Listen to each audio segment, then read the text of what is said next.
Bharat LOC border से इस वक्त की सबसे बड़ी और सबसे विस्फोटक ब्रेकिंग न्यूज सामने आ चुकी है। हालात एलओसी पर बेहद तनावपूर्ण बन चुके हैं। आज पहली बार खुद रक्षा विशेषज्ञों ने कैमरे पर साफ कह दिया है कि अब स्थिति नियंत्रण से बाहर होती दिखाई दे रही। सैटेलाइट इमेजेस से सामने आई तस्वीरें भी हालात को अत्यंत विस्फोटक बताती हैं। लगातार एलओसी पर भारतीय फाइटर जेट्स की उड़ान की गड़गड़ाहट सुनाई दे रही है और यह पहली बार है जब भारत ने एलओसी पर इतनी भारी मात्रा में इंडियन एयरफोर्स, भारतीय थल सेना, टैंक्स और आर्टिलरी को तैनात करते हुए इस पूरे इलाके पर अपना रणनीतिक नियंत्रण स्थापित कर लिया है।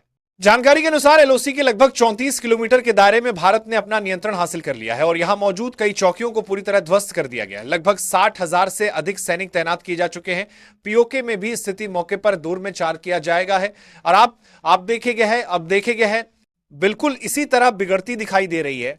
देर रात जब आप ये वीडियो देख रहे हैं तब तक हालात और अधिक भारत के नियंत्रण में आ चुके हैं। भारत ने यहां की सभी हवाई उड़ानों को रद्द करते हुए इसे नो फ्लाई जोन घोषित कर दिया है। जमीन, हवा और आसमान तीनों मोर्चों पर भारत ने पूर्ण प्रभुत्व हासिल कर लिया है। दिल्ली में हुई घटना के बाद अब भारत पूरी तरह निर्णायक एक्शन लेने के मूड में है, वो भी बिना किसी चेतावनी और बिना किसी देरी के। बॉर्डर पर भारतीय सेना ने अपने टैंक्स को वॉर रेडी मोड में तैनात कर दिया है, जिनका इस्तेमाल केवल तब किया जाता है जब एक्शन सुनिश्चित हो। यह साफ संकेत है कि ऑपरेशन बहुत बड़ा होने जा रहा है। कई सेक्टरों में इतनी भारी सैन्य मौजूदगी है कि आसपास के गांवों को रातों रात खाली करवाया जा रहा है। सुरक्षा बलों को यह भी बता दिया गया है कि अगले 48 घंटों में किसी भी समय ऑपरेशन शुरू हो सकता है। हवा में भारत ने अपने सबसे घातक राफेल जेट भी तैनात कर दिए हैं, जिन पर मिसाइल सिस्टम लॉक, बम लोड और पायलटों को स्पष्ट आदेश जारी कर दिए गए हैं। भारत ने S-400 एयर डिफेंस सिस्टम को पीओके, एलओसी और पूरी पाक सीमा पर पूर्ण रूप से एक्टिवेट कर दिया है। यह सिस्टम दुश्मन की मिसाइल, ड्रोन और फाइटर जेट्स को पल भर में हवा में ही खत्म कर सकता है। भारत ने अपने एयर स्पेस को पूरी तरह सील कर दिया है, जो साफ संकेत देता है कि अगला कदम किसी बड़े ऑपरेशन की ओर बढ़ चुका है। हजारों की संख्या में military forces, paramilitary units, army special forces को उनके अपने सेक्टर्स में तैनात कर दिया गया है। कई यूनिटों को रातों रात टारगेट पॉइंट्स की मंजूरी भी दी जा चुकी है। अमेरिकी खुफिया एजेंसी द्वारा जारी ताजा सैटेलाइट इमेजेस बताती हैं कि हालात बेहद तनावपूर्ण हैं और भारत का रुख पूरी तरह आक्रामक है। इसी बीच पाक सेना प्रमुख जनरल मुनीर, जो अब तक गीदड़ भभकियां देने में लगे थे, भारत द्वारा बड़े क्षेत्र में नियंत्रण स्थापित करने के बाद घबराकर अमेरिका पहुंच गए और डोनाल्ड ट्रंप के साथ इमरजेंसी मीटिंग कर रहे हैं। यह साफ संकेत है कि पाकिस्तान के हाथ से स्थिति का नियंत्रण फिसल चुका है। भारत ने पीओके और एलओसी दोनों को नो फ्लाई जोन घोषित कर दिया है। डर के कारण पाकिस्तानी सेना कई चेकपोस्ट खाली कर चुकी है और सैनिक लगातार पीछे हट रहे हैं। पाकिस्तान के समर्थक तुर्की और सऊदी अरब ने भी इस मामले से दूरी बनानी शुरू कर दी है। अमेरिकी इंटेलिजेंस का दावा है कि भारत एक विशाल प्लान पर काम कर रहा है। यह कोई छोटा मोटा ऑपरेशन नहीं, बल्कि एक फुल स्केल एक्शन है, जो आतंकी ठिकानों को नेस्तनाबूद करने के साथ पीओके के भीतर गहराई तक जा सकता है। दोस्तों, इस पूरे घटनाक्रम का सबसे बड़ा मास्टरमाइंड सामने आ चुका है। इसके बारे में बताएंगे आपको आगे इस वीडियो में, इसलिए चैनल पर बने रहें। वीडियो को लाइक करें, चैनल को सब्सक्राइब कर लें और बेल आइकन दबाएं ताकि हर नई अपडेट सबसे पहले आप तक पहुंचे। और हां दोस्तों, आगे बढ़ने से पहले कमेंट में जरूर लिखिए कि आप भारत के किस राज्य और किस शहर से यह वीडियो देख रहे हैं, और यदि आप सच में भारत की इस कूटनीतिक क्षमता पर गर्व महसूस करते हैं तो कम से कम कमेंट में एक जय जय हिंद जरूर लिखिएगा। अब चलते हैं असल मुद्दे पर। भारतीय सेना आतंकी कैंपों की एक एक लोकेशन पर बारीकी से नजर रखे हुए है। भारतीय स्पेशल फोर्सेस पीओके के 22 किलोमीटर अंदर तक प्रवेश कर चुकी हैं और उनके टारगेट स्पष्ट रूप से निर्धारित कर दिए गए। पीएम मोदी ने साफ संदेश दिया है कि भारत अपनी सुरक्षा के खिलाफ किसी भी हरकत का जवाब अंतिम स्तर तक देगा। इसी के बाद रक्षा मंत्री और गृह मंत्री भी बॉर्डर सेक्टर्स में पहुंच चुके हैं। सीमा पर रिकॉर्ड की जा रही मूवमेंट युद्धकालीन स्थिति की ओर इशारा कर रही है। पीओके से मिली ग्राउंड रिपोर्ट बताती है कि रात में अजीबोगरीब आवाजें, बख्तरबंद वाहनों की मूवमेंट और हेलीकॉप्टरों की उड़ानें लगातार देखी जा रही हैं। कई पाक सैनिक अपनी पोस्ट छोड़कर भाग चुके हैं। भारत अपने कमांड सिस्टम को पूरी तरह अपग्रेड कर चुका है और सैटेलाइट डाटा के आधार पर यूनिटों की तेजी से तैनाती जारी है। राफेल जेट्स बॉर्डर के बेहद करीब निम्न ऊंचाई पर अल्ट्रा लो लेवल पेट्रोलिंग कर रहे हैं।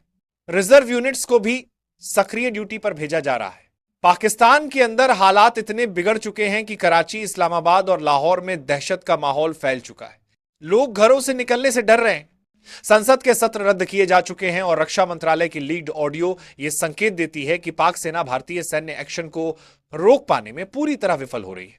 तुर्की और सऊदी अरब दोनों ने पाकिस्तान का साथ छोड़ दिया है, क्योंकि भारत ने इन देशों से होने वाले व्यापार पर पहले ही कड़े प्रतिबंध लगाकर उन्हें आर्थिक रूप से कमजोर कर दिया था। अमेरिकी इंटेलिजेंस भी मान रही है कि भारत का फोकस आतंकी लॉन्च पैड, ट्रेनिंग सेंटर और उन सभी ठिकानों को खत्म करने पर है जहां से भारत के खिलाफ षड्यंत्र रचे जाते हैं। सैटेलाइट इमेजेस में भारत की भारी सैन्य तैनाती साफ दिखाई दे रही है। पीएम मोदी ने देश को आश्वस्त करते हुए कहा है कि भारत अपनी सुरक्षा के खिलाफ हर हरकत का जवाब उसी की भाषा में देगा। रक्षा मंत्री और गृह मंत्री का एलओसी और पीओके द्वारा यह साफ संकेत देता है कि स्थिति भारत के पूर्ण नियंत्रण में है और सेना अंतिम आदेश का इंतजार कर रही है। पाक सेना प्रमुख जनरल मुनीर का अचानक अमेरिका पहुंचना कई सवाल खड़े करता है। क्या पाकिस्तान फिर से F-35 या F-16 सहायता की मांग कर रहा है? क्या वो भारत से भिड़ने से पहले अमेरिका से मदद लेना चाहता है? लेकिन भारत किसी के आगे झुकने वाला नहीं है। भारत ने साफ कर दिया है कि अगला कदम और भी घातक होगा। भारत ने अपनी मिसाइलों को भी तैनात कर दिया है, जिनमें कई क्रूजर मिसाइलें शामिल हैं।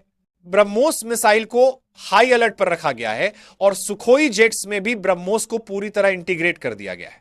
भारत अब पूर्ण युद्ध तैयारी की अवस्था में है और इस बार ग्लाइड बम की जगह भारत सीधे ब्रह्मोस स्ट्राइक का इस्तेमाल करने की तैयारी में है, जो दुश्मन के ठिकानों के भीतर गहराई तक घुसकर उन्हें चकनाचूर करने की क्षमता रखती है।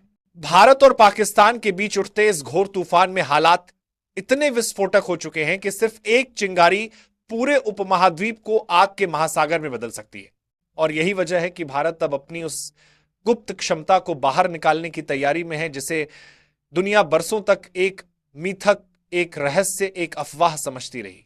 लेकिन अब यह मिथक नहीं बल्कि सच्चाई है और यह सच्चाई पाकिस्तान की नींदें छीन चुकी है, क्योंकि जैसे जैसे दिल्ली हमले के तार इस्लामाबाद, अंकारा और कुछ पश्चिमी गुप्त नेटवर्कों से जुड़े हुए दिखाई दे रहे हैं, भारत की रणनीतिक कमान अब पहले से 10 गुना ज्यादा आक्रामक मोड में जा चुकी है।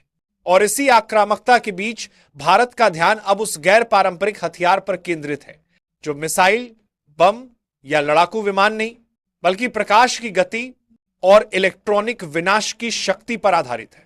एक ऐसी शक्ति जो दुश्मन को चीखने का मौका तक नहीं देती, बल्कि उसके रडार, उसकी मिसाइलें, उसका कम्युनिकेशन, उसकी बिजली, उसका एयर डिफेंस नेटवर्क, सबको एक अदृश्य तूफान में, एक झटके में निगल जाती है।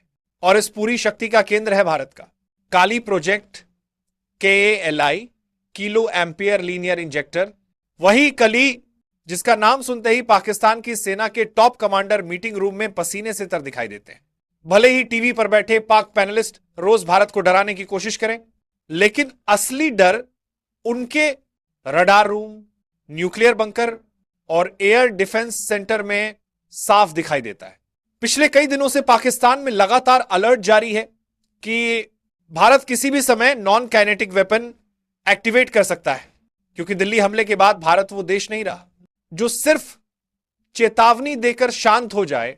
यह नया भारत है जो चेतावनी के बाद कार्रवाई करता है, और उसकी कार्रवाई इतनी साइलेंट होती है कि दुश्मन को पता भी नहीं चलता कि उसकी आंखें, उसके कान और उसके हथियार एक साथ कैसे बंद हो गए।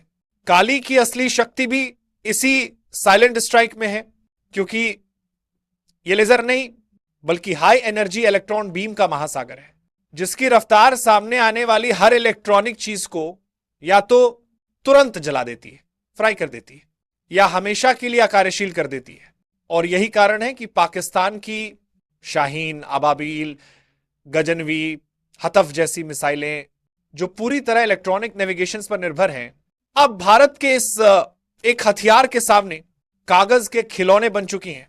काली की एक बीम पड़ते ही पाकिस्तान का पूरा मिसाइल सिस्टम लोहे के कबाड़ में बदल जाएगा।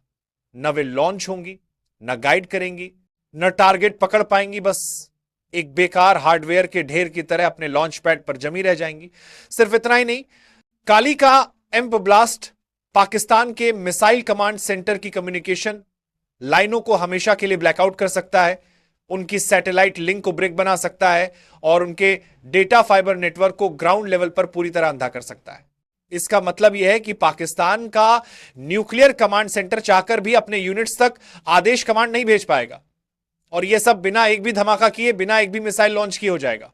यानी पाकिस्तान चाहे 1000 बार न्यूक्लियर धमकी दे दे, लेकिन अगर भारत काली को सिर्फ 5 मिनट के लिए भी सक्रिय कर दे तो पाकिस्तान के पूरे न्यूक्लियर सिस्टम को रीस्टार्ट करने में ही महीनों लग जाएंगे, और तब तक भारत वो सब कर चुका होगा जिसे वो ऑपरेशन सिंदूर 2 का असली जवाब मानता है। लेकिन कहानी सिर्फ काली तक सीमित नहीं है। इस बार भारत ने अपनी रणनीति बदल दी है और अब काली के साथ जिसे मैदान में उतारने की तैयारी है, उसका नाम सुनकर पाकिस्तान के सैन्य विश्लेषक रात भर सो नहीं पा रहे। उस घातक हथियार का नाम है दुर्गा II, भारत का एक 100 KW डायरेक्ट एनर्जी वेपन। यह सिर्फ अंधा नहीं करता बल्कि दुश्मन के धातु को पिघला देता है। यह वही सिस्टम है जो किसी भी radar, missile, ballistic sensor, fighter jet के बाहरी पैनल, एंटी एयर सिस्टम और कम्युनिकेशन टावर को सेकंडों में पिघले हुए धातु के ढेर में बदल सकता है।